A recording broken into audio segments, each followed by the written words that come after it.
דן, מה קורה? אני מתכונן ללימוד קריאת מגילת אסתר. ככה, בטלפון. כן, בטח. יש לי את התיקון קוראים הווירטואלי של ארגון דרגה, ואיתו אני לומד, בסבבה.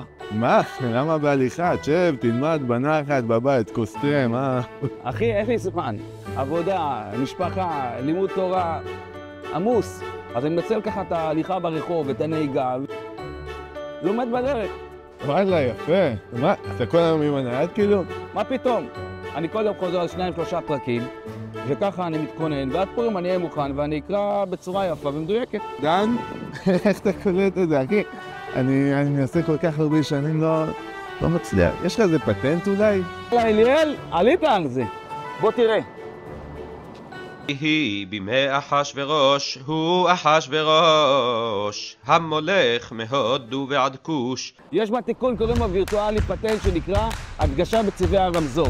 כמו שברמזור ירוק זה לנסוע ואדום מהשאר הצבעים זה לעצור ברמות מסוימות, ככה בתיקון קוראים המילים ודגשות. אם זה ירוק, תמשיך לקרוא. אם זה צבע קהה אחר, אתה עוצר לפי עוצמת הצבע. פשוט. וואלה. לאיפה אתה הולך? אל תדאג, אני אשלח לך סרטון שאני קורא מעולה השנה, באמת.